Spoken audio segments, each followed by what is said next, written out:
The night shift is a different world. It's not just the darkness, it's the way the air feels when the rest of the city is asleep.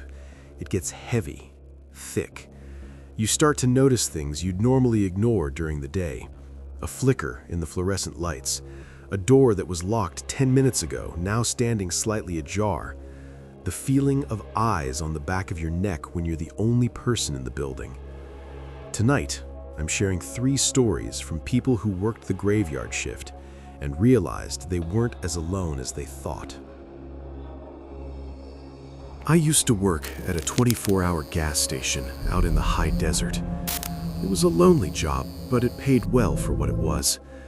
Mostly I just sat behind the counter and watched Netflix on my phone. On a Tuesday night around 3 a.m., the temperature outside was still nearly 90 degrees. It was a dry, oppressive heat, the kind that makes you feel like you're breathing in dust. The air inside the store felt stale, smelling like old coffee and floor wax. I was restocking the candy aisle when the bell above the door rang. I looked up, and my heart just dropped. A man had walked in, but he was wearing a heavy, fur-lined parka. The hood was pulled up, and he had thick winter gloves on. In 90-degree weather, it didn't make sense. He looked like he belonged in a blizzard, not the Mojave. He didn't look at me. He didn't even acknowledge I was there. He just walked straight to the back of the store, where the big walk-in refrigeration units are. I stood behind the counter, watching him on the grainy security monitor.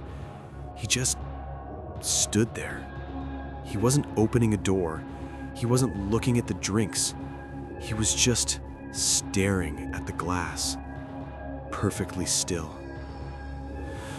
About 5 minutes went by.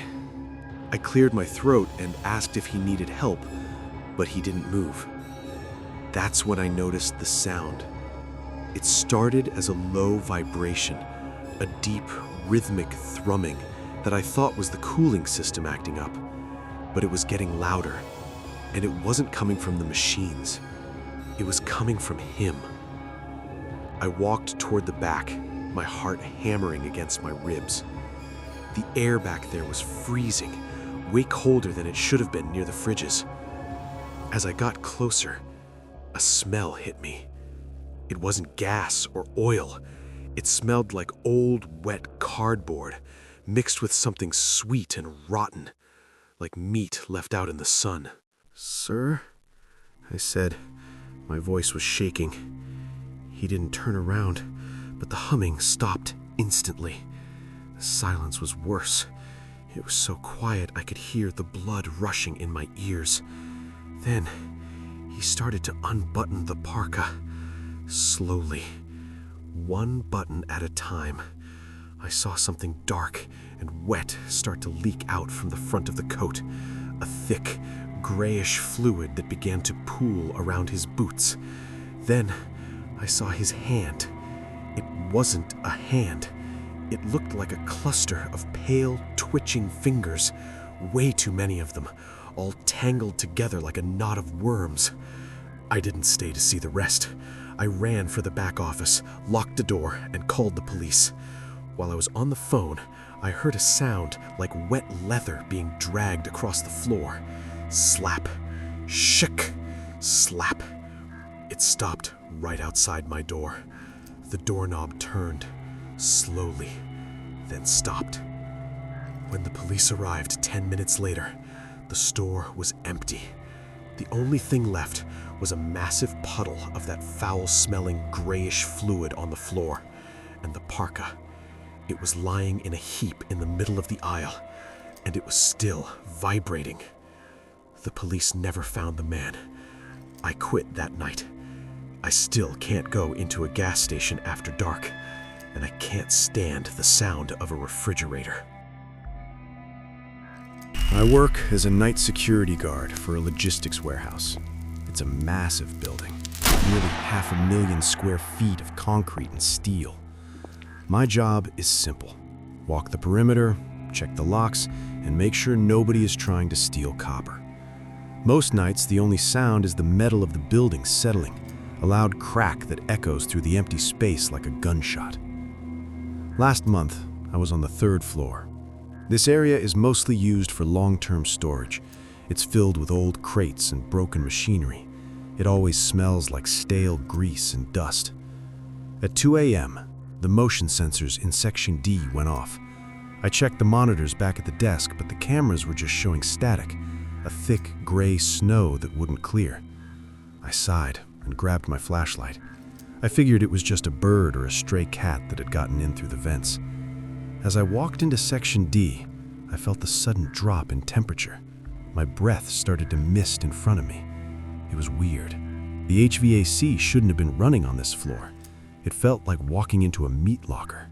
I rounded a corner, and I heard it.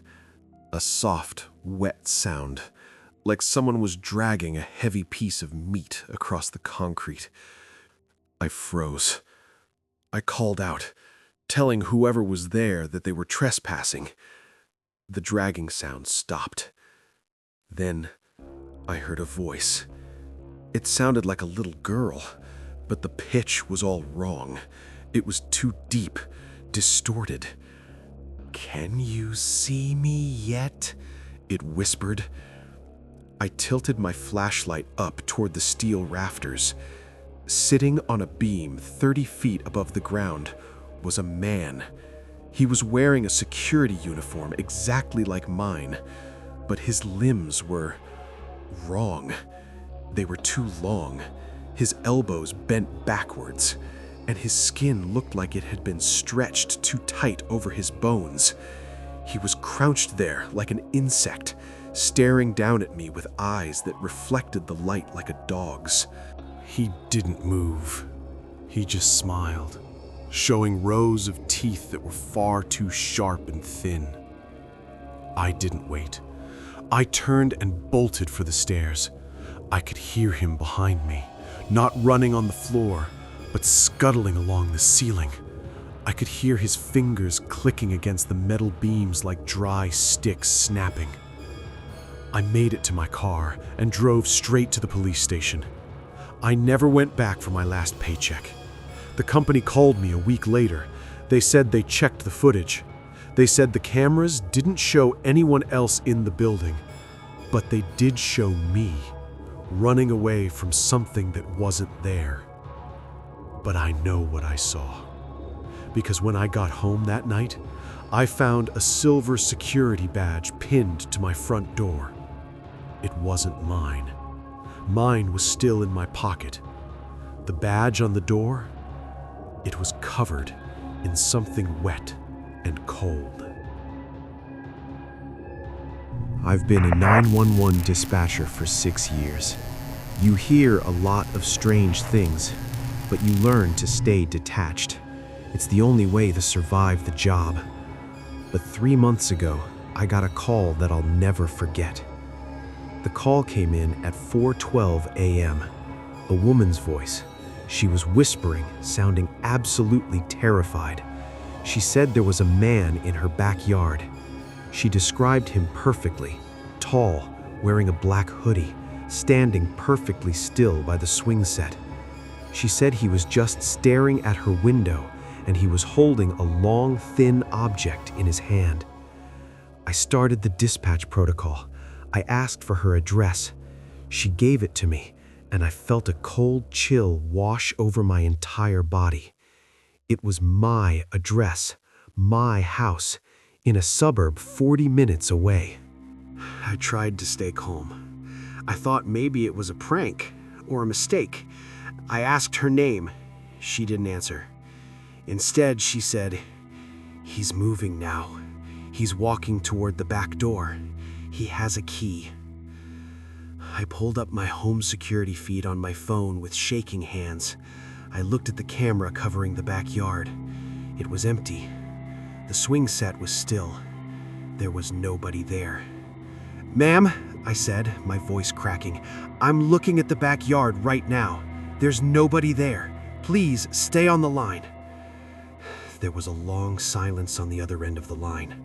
The only thing I could hear was a faint metallic scratching.